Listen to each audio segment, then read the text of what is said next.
निरपेक्ष आंदोलन।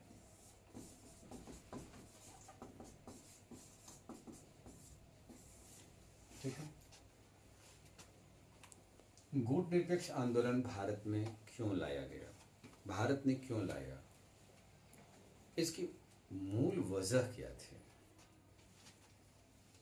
जब साम्यवाद और पूंजीवाद, तो पूंजीवाद जो था वो पश्चिमी यूरोपीय देश था जो पूंजी के बल पर में अपने आप को विकास कर रहा था। इसका नेतृत्व संयुक्त राज्य अमेरिका कर रहा था। और दूसरा था साम्यवाद, जो कार्ल मार्क्स की जो कम्युनिज्म थी, इस साम्यवाद का नेतृत्व सोवियत संघ कर रहा था, जिसको आज हम लोग वर्तमान में रूस कहते हैं। यह पूंजी के बल पर में विकास करता है, ये गरीबों को लेकर के मदद करता है। तो सोवियत संघ मिश्रित अर्थव्यवस्था को अपनाया था, जिसमें पूंजीवाद और साम्यवाद गरीब सबको मिलाकर के विचारधारा को लाया था। अब विश्व में ये दोनों महाशक्ति था। दोनों महाशक्ति में नंबर 1 महाशक्ति वही होगा, उसकी लोकप्रियता बढ़ेगी जिसके विचारधारा को दुनिया के अधिकांश देश स्वीकार कर ले। तो पूंजीवादी विचारधारा को अमेरिका प्रचार कर रहा था, उसी प्रकार से साम्यवादी प्रचार कर रहा था। अब है कि ये कब से आया, कैसे आया। द्वितीय विश्व युद्ध में जब कुछ ऐसे उपजे सवाल थे, वह सवाल कहीं न कहीं से तृतीय विश्व युद्ध की ओर बढ़ रहा था। जब जापान के हिरोशिमा और नागासाकी पर अमेरिका ने बम छोड़ा, वो लिटिल मैन और फैट्स मैन था। तो यह परमाणु शक्ति अमेरिका के पास आ कैसे गया, ये सोवियत संघ को पता नहीं था। सोवियत संघ की धरती पर सबसे अधिक मात्रा में लोग मारे भी गए थे, जो कि द्वितीय विश्व युद्ध का क्षेत्र भी था वो। तो सबसे अधिक रूस प्रभावित हुआ। यह बात हमें जानकारी क्यों नहीं है, जबकि हम लोग दोनों सब के सब मिल करके नेतृत्व कर रहे हैं, लड़ाई लड़ रहे हैं। यह बात सोवियत संघ को नागवार गुजरा। लेकिन ब्रिटेन को पता था कि अमेरिका के पास एटम है। यदि जापान आत्मसमर्पण नहीं करेगा तो आत्मसमर्पण करने के लिए जापान को मजबूर कर देंगे और एटम गिराएंगे, एटम गिरेगी। इस तरीका से हिरोशिमा और नागासाकी यहाँ प्रभावित हुआ। प्रभावित जापान का हुआ। अब अमेरिका के समानांतर में सोवियत संघ आने का फैसला किया, ये विकास किया। विकास के बाद अमेरिका के समानांतर में आकर के अपने आप को अभूतपूर्व सभी क्षेत्रों में का विकास किया। दोनों में अब ये शीत युद्ध का वातावरण आ गया। शीत युद्ध कहते हैं, इसको इंग्लिश में कोल्ड वॉर करते हैं। अंतर्राष्ट्रीय पंडितों ने इस समय का नाम शीत युद्ध दिया, जो 1945 से माना जाता है। शीत युद्ध में ये दोनों देश अपना अपना हथियार को अपने दोस्त राज्य को भेजता है, मित्र देश को भेजता है, दोनों लड़ता है। और यदि किसी का हथियार की कमजोरी हुई, एक प्रकार से आप हार रहे हैं। ये दोनों देश आमने सामने नहीं लड़ रहा है, अप्रत्यक्ष रूप से लड़ रहा है, दूसरों के कंधों के सहारे लड़ रहा है, इसलिए इसका नाम शीत आया। वास्तविकता का मतलब यह है कि जब कभी आप लोग लड़ाई लड़ते हैं या कभी संघर्ष होता है, तो जब गर्म नहीं होते हैं तब तक लड़ाई लड़ते हैं। आप तुम बस दे दनादन, तो इस तरीका से लड़ाई लड़ते हैं। तो गर्म होते हैं तब, लेकिन ठंडा में कोई वार नहीं होता है। तो ये दोनों देश आपस में नहीं लड़ रहा है, मित्र देशों के कंधे के सहारे लड़ाई लड़ रहा है, हथियार दे रहा है, तुम्हारी सेना लड़ रही है। तो यह इसका नाम ये शीत युद्ध दिया गया। शीत युद्ध में दोनों पक्ष अब लड़ाई के लिए दावेदार हैं। यहाँ की मीडिया, दोनों देश की मीडिया जो है, ये खुली रूप से ये कागजी बम वर्षा करते थे, ये अनाप शनाप लिखते थे, एक दूसरे को में भड़काते थे। तो शीत युद्ध में दोनों देश अपने हथियार को इतना अधिक मात्रा में बढ़ा दिया कि विश्व राजनीति इस शीत युद्ध के गह्वर में जा रहा था। भारत को भी शीत युद्ध के लाने का प्रयास किया जम्मू कश्मीर के रास्ते से, लेकिन भारत के प्रधानमंत्री ने यूएन में इसे प्रस्ताव रख करके बाद में फिर देखा कि परिस्थितियां जैसी होगी उसको निपटेंगे। पाकिस्तान इस बात को समझ नहीं पा रहा था, तो सीतुयुद्ध तो भारत में भी आने का प्रयास किया, लेकिन भारत इसका नेतृत्व इस रूप में संभाला कि ये किसी भी गुट में हम शामिल ना हो करके, विश्व शांति हमारा विदेश नीति की उपज है, तो हम किसी गुट में शामिल नहीं होंगे, हम गुट निरपेक्ष बनाएंगे। यानी गुट, ये दो गुट हो गया, नी मतलब नहीं, पेक्ष आक्षेपित करना, तो किसी भी गुट में हम शामिल नहीं होंगे, ना अमेरिका के गुट में और ना साम्यवाद के गुट में। मैं एक अलग आंदोलन चला रहा हूं, इसलिए इसका नाम दिया मूवमेंट, गुट निरपेक्ष आंदोलन। यह भारत के तटस्थ विदेश नीति की उपज है। 1957 में दक्षिण एशियाई देशों की सम्मेलन बुलाया, इसमें एक आम राय बनी और 1961 में यूगोस्लाविया की राजधानी बेलग्रेड में इसकी स्थापना किया गया।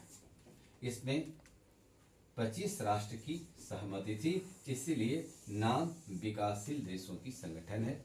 यह भी क्वेश्चन पूछा गया है, किस प्रकार की संगठन है, ये विकासशील देशों की संगठन के रूप में ये नाम जाना गया। अब इस चीज को अब ऐसे देख लीजिए कि ये जो नाम की संगठन है, यह नाम की संगठन अब क्या कर रहा है, तो अमेरिका और रूस दोनों अपने आप को वर्चस्व बनाते जा रहा है। 25 राष्ट्र की सहभागिता से हमने इसको स्थापित कर दिया, और स्थापित करने के बाद अब ये देखते हैं कि विश्व शांति कैसे बनेगी, इस दिशा में भारत के प्रयास हो रही है।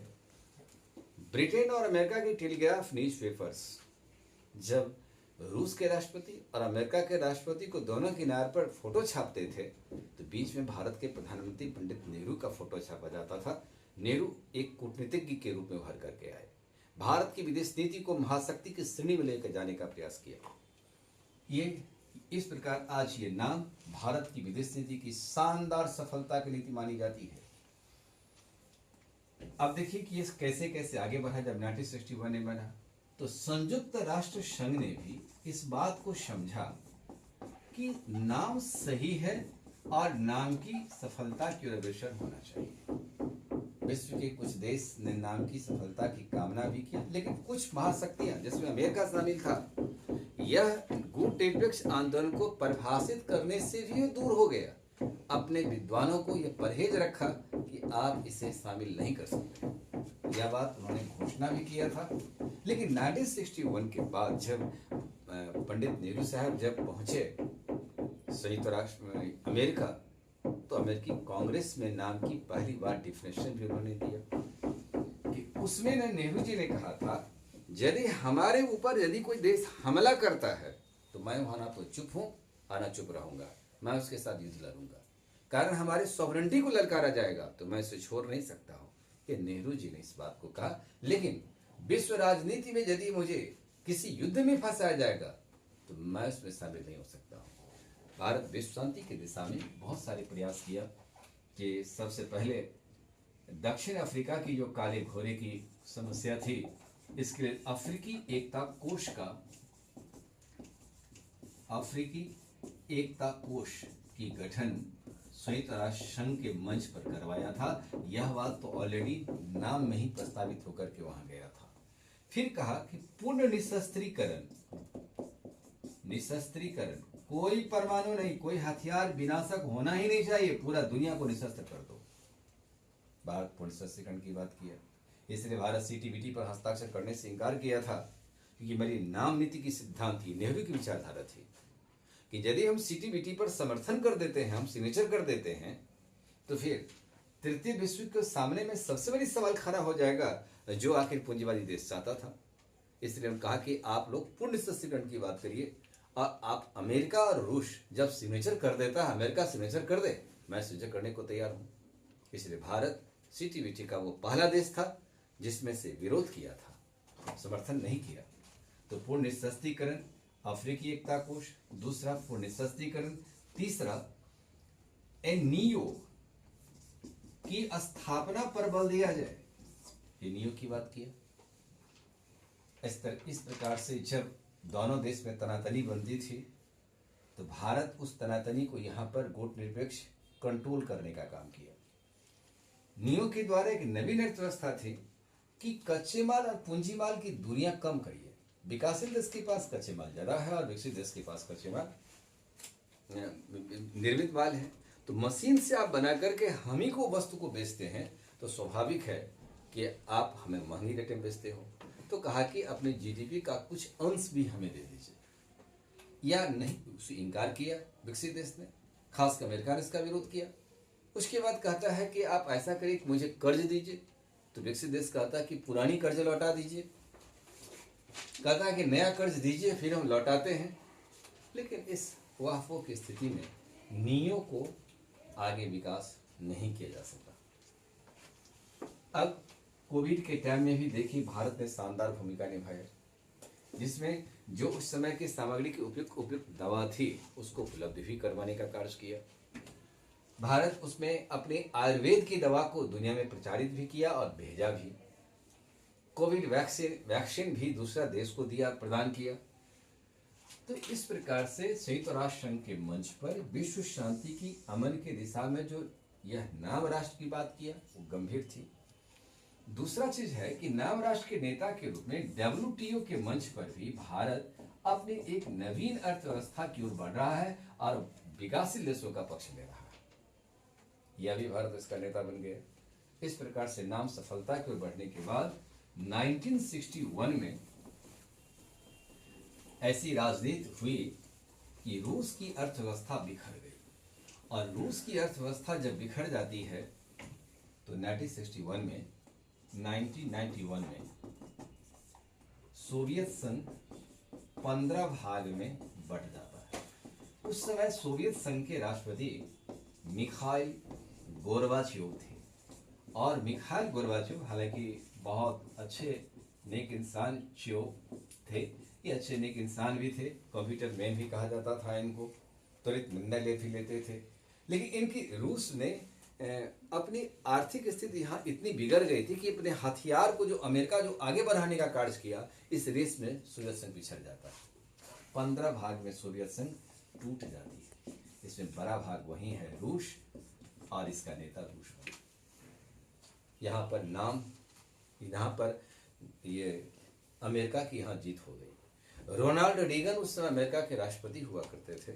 एक फिल्मी नायक थे वो रोनाल्ड रीगन, लेकिन फिल्म में उतना चर्चित तो नहीं हुए, लेकिन जितना चर्चित इस समय में वह एक विश्व राजनीति के मंच पर उभर कर आए।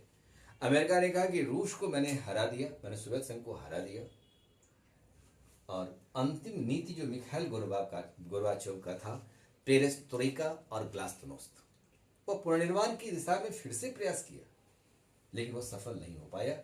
रूस टूट जाती है, यह सफल हो जाता है। यह इसकी यानी यह जो शीत युद्ध समाप्त हुआ, यह भारत की पहली सफलता मिली कि पंडित नेहरू जो विचारधारा को लेकर विश्व राजनीति में चले, वह एक प्रासंगिक विचारधारा बना।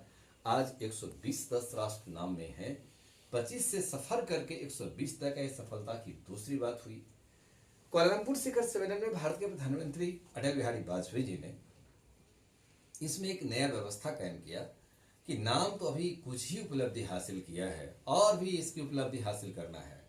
आतंकवाद को खत्म करना है, पर्यावरण को संरक्षण करना है, महत्वपूर्ण रोगों से निजात दिलाना है, क्योंकि अभी बहुत सारी समस्याएं हैं, कुपोषण से निजात पाना है। तो इस प्रकार यह नया प्रासंगिक विचारधारा को रखा। यह इस दिशा में नाम आगे बढ़ता जा रहा है। प्रत्येक वर्ष इसका सम्मेलन तो नहीं होता, ना इसका मुख्यालय है, 3 वर्ष में इसकी सम्मेलन होती है। जब भी भारत जब नाम की स्थापना, नाम का सम्मेलन होता है, तो अमेरिका जो उस समय कहा था कि एक गरीब देश क्या करेगा सम्मेलन बोला करके, आज वही अमेरिका शुभकामना का संदेश भेजता है ताकि यह आपका सफल हो सके। इस प्रकार नाम अपने चार्टर की ओर बढ़ रहा है। नेहरू नीति आज भी प्रासंगिक है, और भारत का कोई भी प्रधानमंत्री होंगे, गुट निरपेक्षता को परित्याग नहीं किया जा सकता है। भारत इस गुट निरपेक्ष आंदोलन का एक सफल नेतृत्व प्रदान किया है, और भारतीय संविधान के अनुसार गुट निरपेक्षता प्रासंगिक भी है। कि कि महाशक्ति कैसे अपने मित्र राष्ट्र के सहारे वो बंदूक चलाता था, हथियार चलाता था। जैसे आप कोरिया को देखिए, कोरिया दो भागों में बटा था, एक उत्तरी कोरिया और एक था दक्षिणी कोरिया। दक्षिणी कोरिया को अमेरिका समर्थन दे रहा था और उत्तरी कोरिया को रूस समर्थन दे रहा था। अब ये भी अपना हथियार दिया, ये भी इसको हथियार दिया और 17वीं अक्षांश रेखा को पार कर गया था उत्तरी कोरिया। दोनों में तनातनी युद्ध हुआ। अब इस युद्ध में दोनों का हथियार लड़ रहा है, ये आपस में दोनों नहीं लड़ रहा, युद्ध है लेकिन दोनों में, यहाँ पर दोनों में किसका ठंडा है, इसे इसका नाम शीत दिया। युद्ध तो तब होगा ना कि दोनों पक्ष सामने सामने लड़े। ये दोनों अपनी समस्या से ग्रसित जो है वहां आया। ब्रिटेन ने जहां जहां शासन किया और वो यदि विभाजित हुआ, वो राज्य विभाजन कर दिया गया, वहां पर सीमा संबंधी समस्या पैदा करते चला गया। जो शीत युद्ध के सामने उभर कर आ रहा था, सीमा समस्या कल्याण कैसे हो, भारत और पाकिस्तान के साथ भी हुआ। इसी प्रकार से अब आप जर्मनी की समस्या को देखिए, कैसे शीत था जर्मनी में, यानी पूर्वी और पश्चिमी था, ये पूर्वी और पश्चिमी था। अब ये क्या हो गया, इस दोनों की एकता का स्थापना करने के लिए पश्चिमी जर्मनी बर्लिन पर ये अधिकार अमेरिका का था। अमेरिका को संरक्षण के तहत दे दिया गया, यहाँ पर सोवियत संघ को दिया गया, यानी सोवियत संघ यानी वर्तमान रूस को दिया गया। अब ये क्या करता है, पश्चिमी अमेरिका क्या करता है, अब कहता है कि ये जो यहाँ पर एक दीवार खींच दिया और दीवार खींचने के बाद कहता है कि यहाँ पर हम मुद्रा बदल लें। ये इस क्षेत्र से लोग कट कर इधर आ गए, मुद्रा लेकर के बाजार से सामान खरीद के ले जाता था। अब इस सारी मुद्रा इधर आ जाएगी तो मुद्रा का तो मूल्यन हो जाएगी।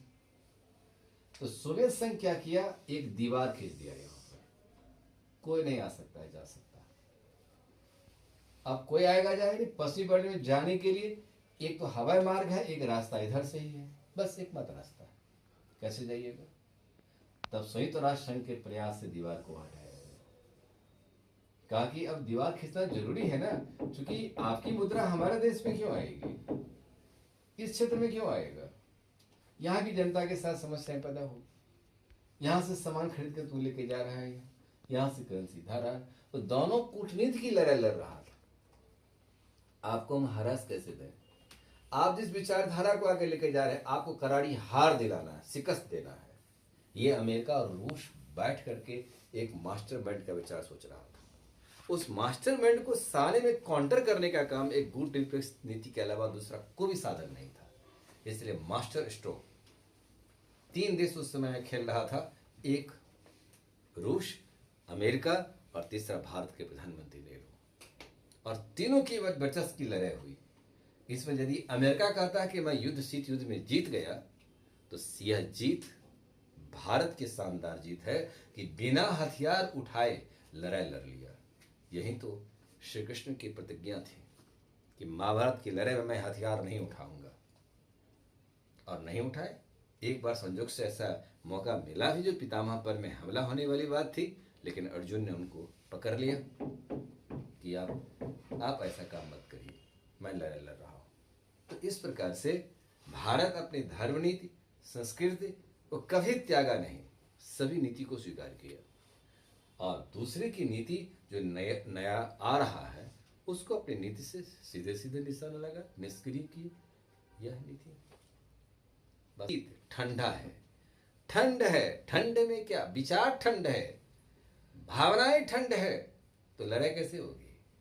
सेना ठंड है। ये ठंड किसी प्रदेश की बात नहीं है, ठंड में नहीं लड़ाई, गर्म में लड़ाई होती है। अब मौसम से मत समझिए इसको, जब हम तनातनी की वातावरण कायम करेंगे तब युद्ध होंगे। इसलिए अंतर्राष्ट्रीय पंडितों ने इस क्षेत्र का नाम, इस युद्ध समय का नाम शीत युद्ध दिया था।